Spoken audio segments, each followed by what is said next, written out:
communiqué final des travaux des journées de réflexion sur la stratégie globale de survie de l'école privée congolaise tenue à Brazzaville les 17 et 18 août 2020.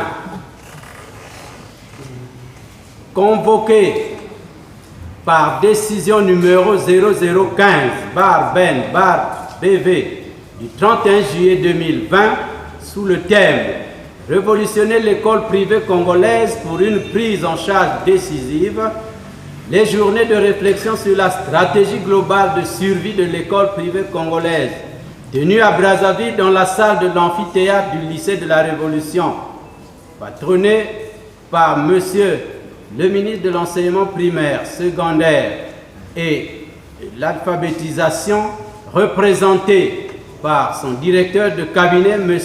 Adolphe Mboumaba.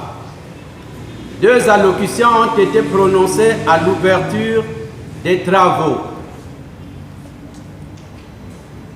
D'abord par le président national de la CONAPEPCO, M. Claubert Ibinda, qui dans son discours a insisté sur la conscientisation des promoteurs à une valeur morale. Le directeur de cabinet, dans son mot, a présenté un bref aperçu historique de l'enseignement dans le secteur privé au Congo. Il a reconnu l'importance et la place de l'école congolaise, tout en rappelant que les écoles privées et publiques sont condamnées à la solidarité, étant donné que notre communauté éducative est une et indivisible.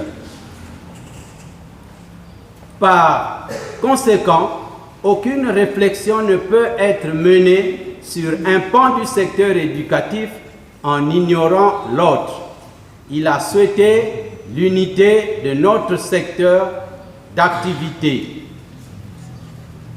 Avant de terminer son propos, il a indiqué les pistes de réflexion dans le cadre d'une survie du système global de l'éducation, tout en souhaitant une fois de plus plein succès aux travaux.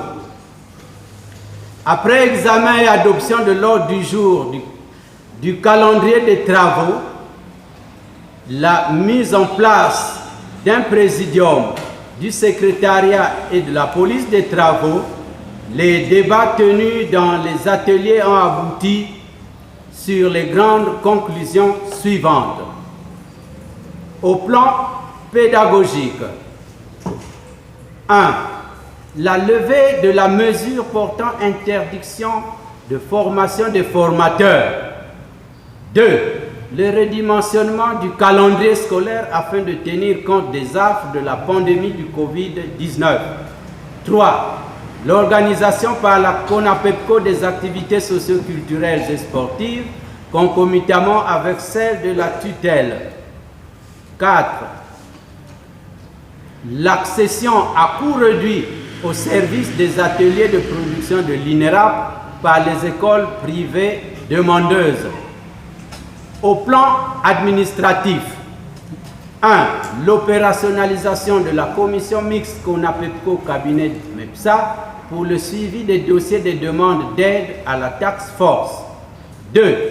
La dynamisation de la DACEPG pour son efficacité et son efficience. 3. La délivrance en une seule fois et la gratuité des documents exigés par les administrations publiques à l'égard des écoles privées. Au plan juridique, la revisitation de nombreux textes juridiques jugés actuellement non adaptés à l'activité de l'exercice privé de l'enseignement. 2. La diligence de la conception d'une convention collective adaptée aux écoles privées d'enseignement avec l'appui du gouvernement. 3. La lutte contre toutes les formes de concurrence déloyale à partir des textes juridico-administratifs adaptés. 4. L'intervention des services de huissiers de justice pour le recouvrement forcé des arriérés des frais scolaires. Au plan social, 1. L'amélioration significative de la condition enseignante au niveau du secteur privé de l'enseignement par une rémunération décente et humaine. 2.